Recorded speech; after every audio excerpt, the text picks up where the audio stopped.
चमन तुम्हारा है, तुम हो नग़्मा ख़ाक सकी, ये बदन तुम्हारा है, तुम हो पास बांध सकी. که یو طرف ته په ملک کې د اوبو بحران دی نو بل طرف ته زمونږ بېشماره غرونه چې دي هغه ګنجي شول. زمونږ په چاپیرچل کې د بوټو نه لګولو رجحان د وجې نه زمونږ په راتلونکي نسل او زمونږ په فضا باندې یو لوی اثر پرې باسي. په دغه حواله باندې زمونږ سره سابقه ډي جي زراعت محمد رحیم صاحب موجود دی چې دوی تمغه امتیاز اخیستی ده او د خیبر پښتونخوا د پاره په زراعت کې چې دی دوی یو انقلابي اقدامات کړي. سواد د سیمې د تحصیلي بریکوټ سره تعلق دی. محمد رحیم صاحب په دې حواله باندې یو کتاب هم لیکلی دی او دوی چې د هغې کم میکسیمم کم اندازه لګولې ده نو دا وختي که په دغه ځایونو باندې د میوجاتو بوټي ولګي نو یو طرف ته به زمونږ د ملک په ښکلا کې اضافه راشي او بل طرف ته به د دې نه آمدني هم راشي. السلام علیکم جی. علیکم السلام. دا راته ووایه چې نن مونږ ستاسو سره په کومه ایشو باندې خبره کوو نو یو دا کم بحران چې دی اوبه ختمې شوې په ځمکه کې بارانونه نه کیږي او بل طرف ته چې کم بوټي لګي په سونامي کم دوی چې کم ټارګټ کړی دی چې یاره زمونږ فوکس دا دی چې مونږ بوټي ولګوو زیاتره په دغه کې نو هغه ځنګلي بوټي چې کم لګي نو تاسو د هغې هغه فوکس رد کړی تاسو چې د میوجاتو بوټي ولګي د دې تفصیل نه مونږ له خبر سوال بچ اصلي خبره ده چې دا 1 بلین ټری سونامي د دې غرض لپاره شوی ده چې زموږ په د ملک کې او خاص کر په دې صوبه کې د ځنګلاتو ایریا زیاته شي چې د هغې سره موسمونه هم ښه شي، بارانونه هم زیات شي او زمونږ د آمدن ذریعه جوړه شي. د بارانونه چونکې زیات شي نو زموږ آمدن به زیات شي، د دې سره زموږ د صوبې معیشت ښه شي. زما صرف په دې کې دا تجویز دی چې د موږ سره چې کومه ځمکه ده نو ځمکه خو زیاتېږي نه په دغه ځای، خو د دې نه به کار اخیسته غواړي، د دې نه آمدن اخیستل غواړي نو هله به د دې نه زیات موږ ته معاشي پیدا راځي. موږ دا وایو چې یاره که په دې باندې موږ د پاریس بوټي لګوو نو پاریس بوټي خو به ټیک ته هغه ځنګل والا مسله حل کړي، انوایرمنټ به ټیک کړي، بارانونه به ټیک کړي، خو د دې نه موږ ته آمدن خاص نشي کېدی. ولې چې دا یو ونه به 9 کاله بعد که دا موږ د دې لرګی خرڅوو نو 115,000 روپیو نه زیات د دې لرګی نه خرڅېږي. خو موږ وایو چې که په دې باندې موږ د علاقې په مناسبت سره چې کومې میوې هلته کامیابې دي او د دې پاریس د بوټو په مقابله کې موږ د میوې ونې ولګوو نو د هغې نه به د ځنګل هغه ټول مقاصد پوره کېږي. ولې چې هم به ځنګل جوړ شي، هم به بارانونه ټیک شي، هم به انوایرمنټ ټیک شي، هم به د هغې سره چې کنده د زمونږ د فصلونو پیداوار زیات شي. خو موږ دا وایو چې د دغې ونو نه به موږ ته هر کال آمدن هم کېږي او بیا دا دی چې د لیبر په حواله سره په دغه ونو به هر کال چې کم دی نو دغه کېږي، د ګوډ به کېږي، سپری به پې کېږي او بیا به د دې نه میوه شو کېږي، کریټونه به ډکېږي، مارکیټ ته به ځي نو لیبر به پکې بې انتها چې کم دی نو ضرورت یو خلکو ته به روزګار میلاو شي په دې ذریعه باندې او هر کال به دا آمدن مونږ ته. او بیا دا چې د چا په ځمکو باندې دا ولګي نو زمیندار به دا اون کړي او د دې سمبالښت په خپله کوي. اوس خو مونږ سرکار چې کم دی اکثر دی له څوکیداران نیولي دغه دي نو هغه هم مطلب دا دی چې په دې طریقه باندې خو مشکله ده. زمیندار دونه د هغې دغه نه کوي ولې چې دا ځنګلي بوټي دي نو بیا به زمیندار دا اون کړي، د هغې به په خپله حفاظت کوي، د هغې څوکیدار ته بیا هم ضرورت نشته، په خپله څوکیدار دی او هغه به حفاظت هم کوي او هغه به دا کوشش کوي چې د دې نه زه آمدن واخلم او چې زما چې کوم دی معیشت ښه شي.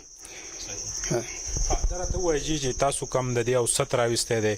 یا دا کم میوې چې دي دا بهر ملک ته ځي، تاسو په هغې کې د پیکان هم ذکر وکړو چې تاسو ډېر زیات فوکس هم په دې خپله ځمکه کړی دلته پیکان دا کم بوټي چې دي ستاسو د وجې نه دغې تاسو له وده ورکړې ده نو دغه پیکان چې دی یو عمر سیوی بلکې دی مونږ هر ملک ته لیږو په څونه ټایم کې لیږو نو د دا په کلونو باندې وخت که په دغه باندې ولګي نو دغه ملک ته دی رسېدی شي. نو تاسو په دې حواله څه سوچ لرئ؟ ستاسو څه اوپینین دي؟ کم خلک چې ستاسو دا خبرې اوري چې د هغوی سره خالي ځایونه دي چې هغه څه وکړي په دې حواله؟ داسې خو په صوبه کې چې کوم دی نو د علاقې په مناسبت سره بلا میوې دي داسې چې هغه هلته کېدی شي. ما صرف په دې خپل رپورټ کې د 4 میوو ذکر کړی دی چې هغه خاص کر په دې غرینه ځمکه کې یا د غر په پلین ځمکه کې چې کوم دی نو دا کېږي او دغه میوجات چې کوم دي نو چې په دې باندې داسې د یو پروجیکټ په شکل کې د میجر پروجیکټ په شکل کې په کار وشي نو دا غي نه موږ ته ډېر آمدن راځي چې هغه موږ اړو د دې لکه په حال زموږ په تصور کې نه راځي لکه ما دا اخروټ ذکر کړی دی ما د پیکان نټ ذکر کړی دی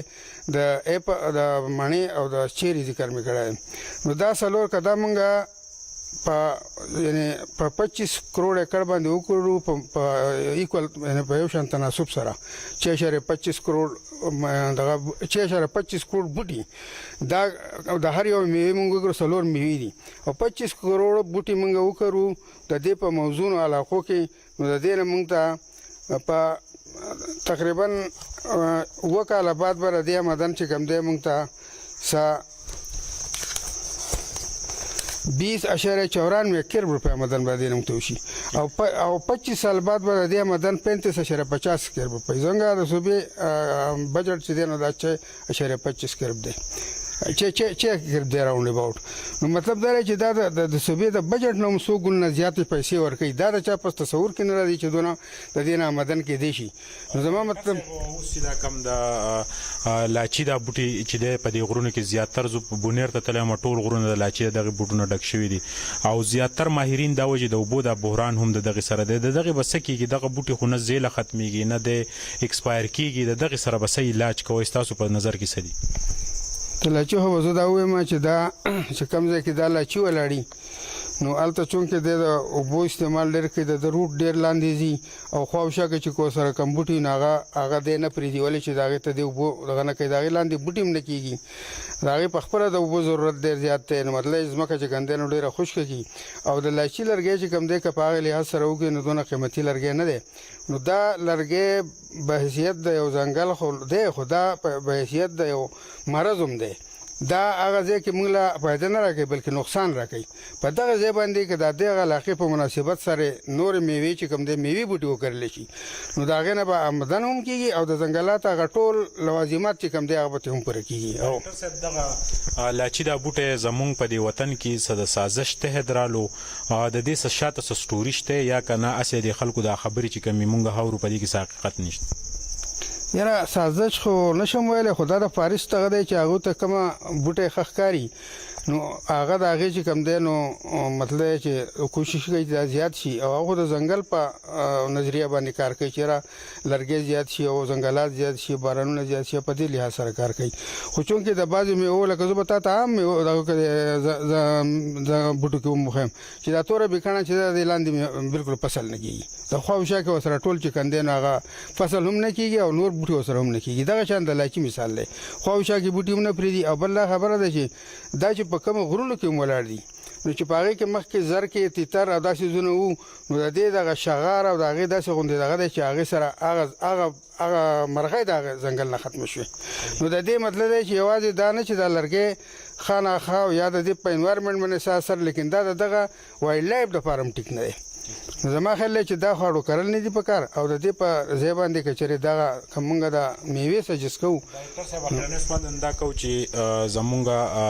سی ایم چې دی هم د سوات سره تعلق ساتي او د زراعتو منسټر محب الله چې دی هغه هم دا وخت کې ستاسو غږ اوري یا عمران خان ته ستاسو دا خبر رسي نو ستاسو ډیمانډ څه دی په دې حواله تاسو څه وایئ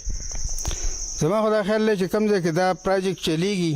نو صرف په دې کې دا دی چې دغه د ځنګلي بوټي ریپلیس کړي په میوو باندې د ځکه چې د میوو بوټي د علاقې په مناسبت دی وکړي چې کوم ځای کم ځای کې رپورټ کې ما ورکړي هم دي چې کوم علاقې کې کم میوې کېږي نو دغه وکړي په هغه مناسبت سره نو د هغې نه به ورته آمدن هم راشي زموږ معیشت دا د زراعت داسې چې کوم دی دا خلکو ته دونه تصور کې نه راځي چې دا به دونه آمدن کوي خو په دې کې بې انتها چې کوم دی نو آمدن دی او لیبر چانسز مطلب دغه پکې هم ډېر زیات دي چې زمونږ خلک به په روزګار شي زمونږ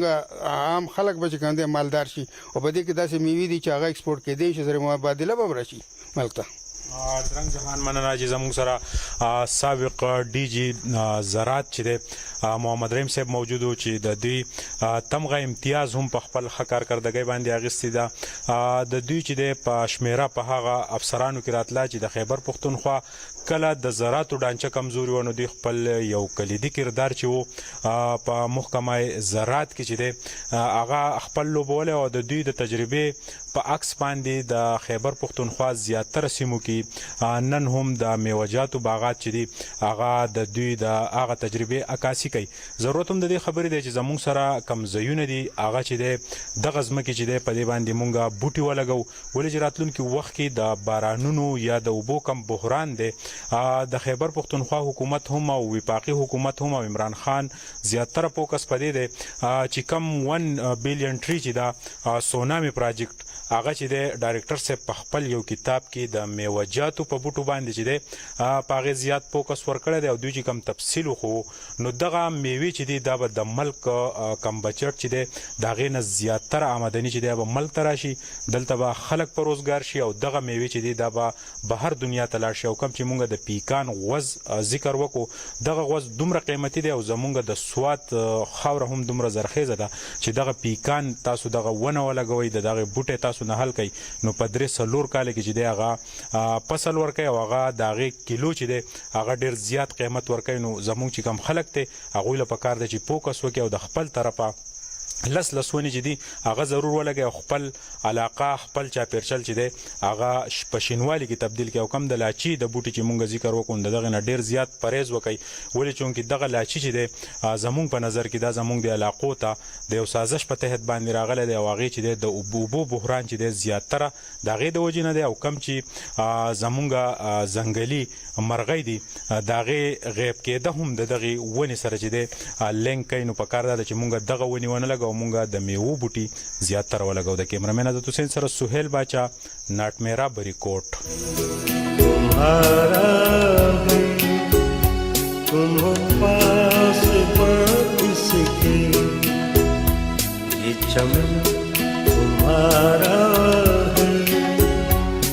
ہو نغمہ